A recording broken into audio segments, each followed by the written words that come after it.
বিশ্বকাপ নিয়ে এবারে চমকে ঠাসা প্রেডিকশন দিলেন জোহরান মামদানি। নিউ ইয়র্কের এই মেয়রের মতে নতুন এক দলের হাতে উঠতে যাচ্ছে বিশ্বকাপের স্বর্ণালী ট্রফিটা।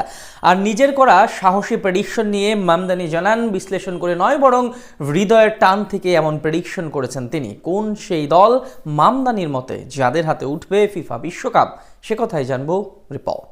আসন্ন ফিফা বিশ্বকাপকে সামনে রেখে উন্মাদনায় ভাসছে গোটা বিশ্ব, যেখানে সাবেক এবং বর্তমান ফুটবলার থেকে শুরু করে অর্থনীতিবিদরাও দিচ্ছেন দারুণ সব প্রেডিকশন। যেখানে ব্রাজিল, আর্জেন্টিনা, ফ্রান্স ও স্পেনকে নিয়ে হিসাব নিকেশে ব্যস্ত সকলে, ঠিক তখনই প্রচলিত সব সমীকরণকে দূরে ঠেলে দিয়ে চমকপ্রদ এক প্রেডিকশন দিলেন নিউ ইয়র্কের মেয়র জোহরান মামদানি, যা নিয়ে রীতিমতো তোলপাড় গোটা ফুটবল দুনিয়ায়। কেননা গতানুগতিক প্রেডিকশনের বাইরে গিয়ে মামদানির মতে 2026 ফুটবল বিশ্বকাপে ইতিহাস গড়বে মরক্কো, যেখানে প্রথম আফ্রিকান দেশ হিসেবে জিতবে বিশ্বকাপের শিরোপা। আসন্ন বিশ্বকাপকে কেন্দ্র করে ব্রিটিশ সংবাদ মাধ্যম দ্য গার্ডিয়ান কর্তৃক আয়োজিত এক বিশেষ প্রেডিকশন গেমে অংশ নিয়ে আসন্ন বিশ্বকাপের চ্যাম্পিয়ন দলের নাম প্রেডিক্ট করেন মামদানি। তার মতে ফাইনালে কিলিয়ান এমবাপ্পের ফ্রান্সকে হারিয়ে বিশ্বকাপের সোনালী ট্রফি উঁচিয়ে ধরবে আশরাফ হাকিমির মরক্কো।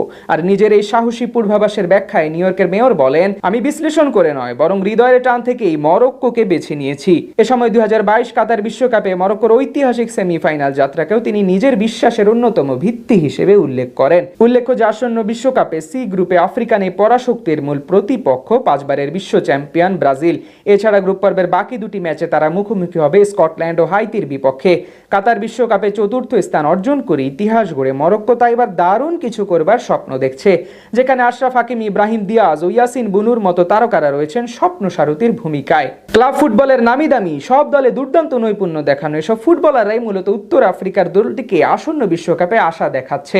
এমনিতে দলটির সাম্প্রতিক ফর্ম বেশ আশা জাগানিয়া। যদিও গ্রুপ পর্বে ব্রাজিলের বিপক্ষে ম্যাচটি বেশ কঠিন হলেও স্কটল্যান্ড ও হাইতির বিপক্ষে জয় তুলে নিয়ে সহজেই নকআউট পর্বে যাওয়ার সামর্থ্য রাখে মোহাম্মদ ওয়াহাবির শিষ্যরা। এখন প্রশ্ন হলো, মামদানির প্রেডিকশন সত্যি প্রমাণিত করে মরক্কো কি সত্যি শিরোপা জিততে পারবে? পরিসংখ্যানের আলোকে গত বিশ্বকাপের সেমিফাইনালিস্ট এবং ফিফা র্যাঙ্কিং এর শীর্ষে 10-এ থাকা দল হিসেবে তাদের উড়িয়ে দেওয়াও যায় না, কেননা দলটির রক্ষণ ভাগ অত্যন্ত সুসংহত এবং যে কোনো বড় দলকে চমকে দেওয়ার সামর্থ্য তারা আগেই প্রমাণ করেছে।